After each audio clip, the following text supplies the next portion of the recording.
마지막이라는 단어는 참 파워풀한 단어인 것 같습니다. 사랑하는 사람이 이 세상을 떠나가기 전 마지막으로 우리에게 하신 말씀은 우리의 마음속에 오랫동안 남게 됩니다. 평소에 부모님 말씀 하나도 안 듣고 속썩이던 자녀들도 적어도 부모님이 돌아가시기 전에 마지막 남긴 유언의 말씀은 지키기 위해서 마음에 새기기도 합니다. 바울은 말도 많고 탈도 많은 이 고린도 교회에 많은 말로 조언도 하고 훈계도 하면서 그것도 친필로 길게 편지를 썼습니다. 그리고 이 편지를 마무리하면서 바울은 고린도 교인들이 반드시 명심해야 할 그동안 바울이 길게 써왔던 말을 어떤 종합하는 마지막 말을 남깁니다. 오늘 말씀을 통해서 우리가 명심해야 할 것들 세 가지를 함께 살펴보겠습니다. 그리고 또 그 세 가지를 묶는 아주 중요한 키포인트도 오늘 말씀을 통해서 우리가 볼 수 있습니다. 세 가지인데 또 그 안에 또 많은 포인트들이 있습니다. 첫 번째는 교회가 명심해야 할 것들, 교회가 명심해야 할 것들 5가지, 그리고 사역자가 명심해야 할 것들 2가지, 또 성도가 명심해야 할 것들 2가지가 오늘 말씀을 통해서 우리가 볼 수 있습니다. 교회가 명심해야 할 것들 13절 14절 보시면요, 깨어 믿음에 굳게 서서 남자답게 강건하라, 너희 모든 일을 사랑으로 행하라 라고 나와 있습니다. 이 5가지는 마치 15장에 걸쳐서 바울이 했던 가르침을 한 번 더 정리해 주는 말씀입니다. 한국어로는 번역을 이게 명령어가 2개로 번역이 되어 있지만 헬라어로 보면은 총 5개의 명령어가 나옵니다. 깨어라, 굳세어라, 남자다워라, 강건하라, 행하라, 이렇게 5가지의 명령어가 나오는데요. 깨어라, 즉 죄가 틈타지 못하게 깨어 있으라라는 명령입니다. 깨어 있지 않고 졸고 있으면, 영적으로 방심하고 있으면 죄가 그 틈을 타고 교회에 들어와 교회를 어지럽히고 또 개인의 삶을 죄로 무너뜨릴 것이기 때문입니다. 2번째는 굳게 서라, 믿음에 흔들리지 않게 복음 위에 말씀 위에 굳게 서 있어라. 무분별한 은사 남용과 또 잘못된 교리로 혼란을 겪고 있었던 고린도 교회에 반드시 필요한 말씀입니다. 세 번째는 남자다워라라는 말씀인데, 직역하자면 남자다워라이지만 그 뜻은 책임감 있고 용기 있게 행하라입니다. 내가 교회를 책임지다라는 마음과 그 책임을 이행할 만한 용기가 있어야 한다는 것입니다. 네 번째는 강건하라, 강해져라. 어린아이처럼 연약하지 말고 강해져라. 바울이 3장에서 고린도 교인들을 마치 내가 너희들을 어린아이와 같이 대했다라고 말을 합니다. 왜냐하면 그 안에 분열이 있었기 때문에. 강해져라. 어쩌면은 이 어린아이 같이 연약해가지고 그 안에서 막 분열을 일으키지 말고 교회 연합을 위해서 노력하라라는 말일 수도 있습니다. 마지막으로는 사랑으로 행하라. 고린도전서 13장에서 정말 자세하게 설명해 준 것처럼 그 모든 것들을 사랑으로 행하라라고 이렇게 말을 합니다. 이 5가지를 잘 지키는 교회는 정말로 흔들리지 않고 화목하고 또 주님 보시기에 정말 아름다운 그런 교회가 될 것 같습니다. 제가 기도하기는 우리 KCQ가 이 5가지를 지키기 위해서 최선을 다하고 또 주님께 칭찬받는 교회가 되는 것입니다. 우리가 깨어있고 굳게 서 있고 책임감과 용기가 넘치고 강건하고 또 그 모든 것을 사랑으로 행하는 교회가 되기를 주님의 이름으로 축원합니다. 2번째는 사역자가 명심해야 할 2가지입니다. 2번째 오늘 말씀에서 발견할 수 있는 것은 15절에 보시면은 형제들아, 스데바나의 집은 곧 아가야의 첫 열매요 또 성도 섬기기로 작정한 줄을 너희가 아는지라 라고 나와 있습니다. 오늘 말씀에 등장하는 스데바나라는 사람이 있습니다. 이 사람은 바울의 고린도 사역의 첫 번째 열매, 처음으로 바울을 통해서 예수를 믿게 된 고린도 크리스찬이었습니다. 예수를 믿은 후 스데바나는 바울에게 제자 훈련을 받았을 것입니다. 그리고 바울은 그런 스데바나를 이 고린도 교회의 리더로 세웠습니다. 바울이 함부로 사람을 세웠을까요? 아니죠. 철저하게 검증을 했을 것입니다. 그 결정적인 평가, 스데바나가 그 교회를 인도하기에 적합한 사람이다라는 결정적인 바울의 평가는 15절, 성도 섬기기로 작정한 줄을 너희가 아는지라. 그 한 가지였습니다. 왜냐? 그게 바로 예수님의 마음이었기 때문이죠. 마태복음 20장 28절에 예수님이 이렇게 말씀하십니다. 인자가 온 것은 섬김을 받으려 함이 아니라 도리어 섬기려 하고 자기 목숨을 많은 사람의 대속물로 주려 함이라. 섬기기로 작정한 마음, 바로 예수님의 마음을 가진 사람이 바로 이 스데바나였습니다. 사역하는 사람들의 마음은 바로 섬기기로 작정한 마음, 예수님의 마음인 줄을 기억하시기 바랍니다. 그 두 번째는 17절에 나와 있습니다. 내가 스데바나와 부드나도와 아가이고가 온 것을 기뻐하노니 그들이 너희의 부족한 것을 채웠습니다. 자, 스데바나는 부드나도와 아가이고라는 동료와 함께 이 교회 안에 있는 문제들을 본인들이 해결하지 못하고 에베소에 있는 에베소에 사역 중인 바울을 찾아갔습니다. 어떻게 해서든 이 엉망이 된 이 교회를 살려보자, 다시 한번 이 고쳐보자 하는 마음을 먹고 사도 바울을 찾아가는 그 심정을 한번 생각해 보시길 바랍니다. 잘하려고 했고 노력도 했고 자기들이 이 바울에게 배운 것들을 최대한 활용하여서 이 교회를 세워보려고 했지만 결과는 교회가 네 개로 분열되고 그 안에 갖가지 죄악이 들어와 있었습니다. 그런 그들을 보고 바울은 이렇게 얘기합니다. 그들이 나와 너희 마음을 시원하게 하였으니. 사실상 실패한 목회자들이었지만 바울의 평가는 그들이 나와 너희의 마음을 시원하게 하였으니. 이 사역자의 두 번째 마음은 교회의 부족함을 채우는 자세입니다.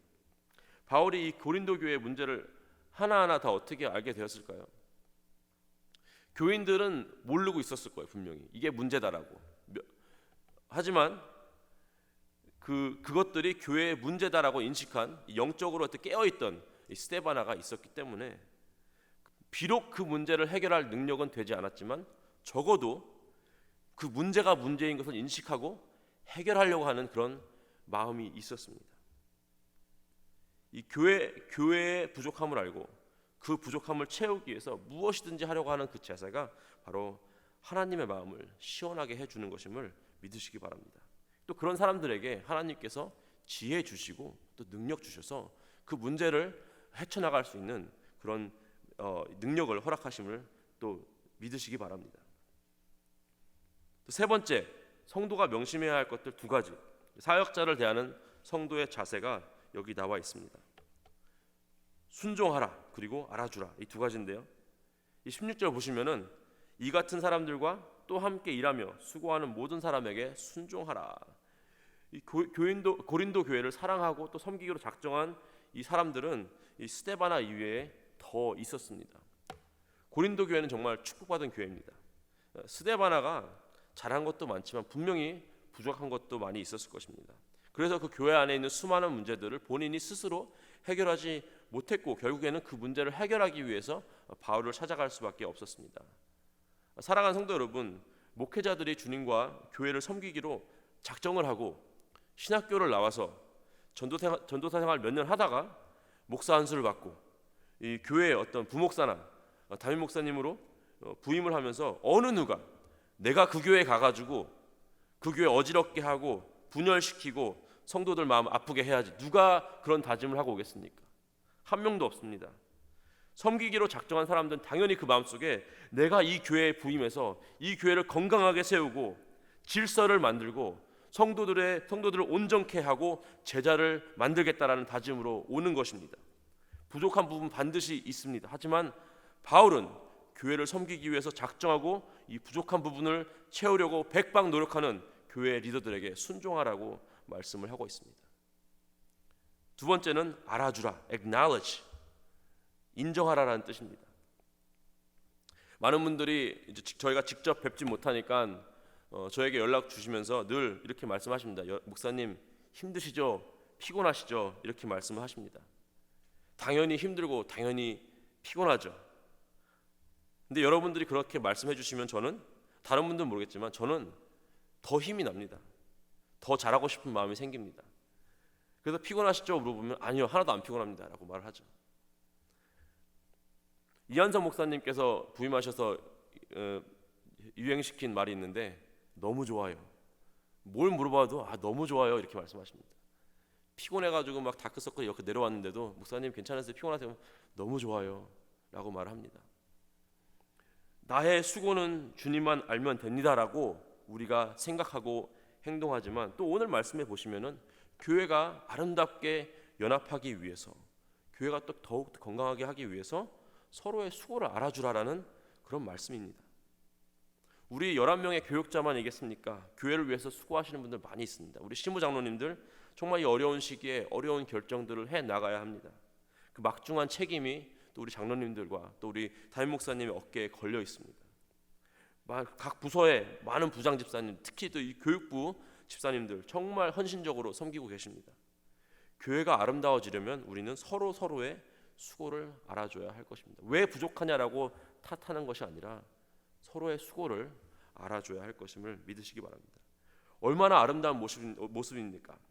교육자와 리더들은 섬기기로 작정하고 또 알아주고 부족함을 채우려고 열심히 뛰고, 또 성도들은 그 교육자들에게, 리더들에게 기쁨으로 순종하고 또 수고를 서로 알아주고, 하나님 보시기에 정말 아름다운 공동체의 모습인 것을 우리가 알 수 있습니다.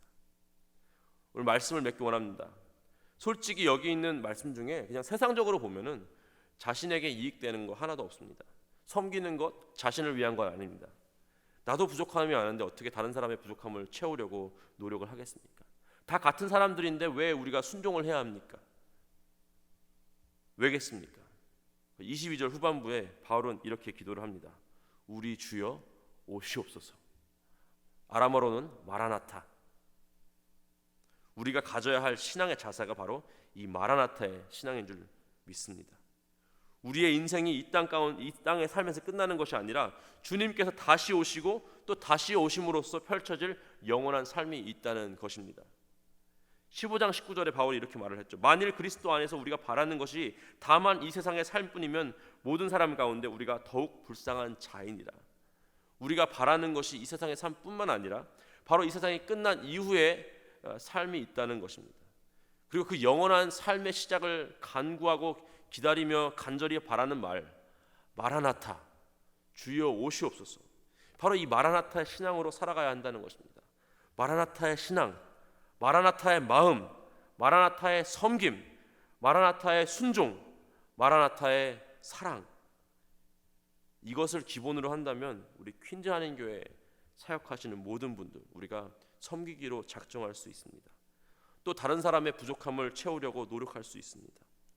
또 성도님들은 이 교회 리더십에 기쁨으로 순종할 수 있습니다. 그리고 우리 리더들의 노고를 잘 알아주시고 또 감사하는 마음을 가질 수 있습니다. 만약에 마라나타가 아니라면, 만약에 예수님께 다시 오시지 않을 것이라면은 이 말씀에 나오고 다 무시하셔도 돼요. 하지만 예수님께서 반드시 오십니다. 마라나타라고 기도해서 오시는 것이 아니라 오실 것이기 때문에 우리가 마라나타라고 믿고 기도하는 것입니다. 그리고 이 마라나타의 믿음으로 살아가시는 이 퀸즈 한인교회 모든 성도님들, 이 마라나타의 신앙이 삶 가운데 나타나시기를 주님의 이름으로 축원합니다. 기도하시겠습니다. 하나님 감사합니다. 부활하신 예수 그리스도를 우리가 믿고 또 다시 오실 예수 그리스도를 기다리고 있습니다. 하지만 하나님, 우리가 그 삶 가운데 그 마라나타의 신앙을 기억하게 하여 주시옵소서. 하나님, 기억함으로써 늘 깨어있고 늘 강건하고 늘 연합을 꿈꾸고 섬기기로 작정하고 서로의 수고를 알아주고 순종하고 그런 아름다운 교회의 모습이, 그런 사랑의 교회의 모습이 우리 KCQ 가운데 넘쳐나게 하여 주시옵소서. 주님께서 보시고 주님의 마음을 시원하게 하는 그런 우리 교회가 될 수 있도록 아버지 인도하여 주시고 함께하여 주시옵소서. 주님, 오늘도 우리와 함께 하실 걸 믿사오며 이 모든 말씀 우리 주 예수 그리스도의 이름으로 기도했습니다. 아멘.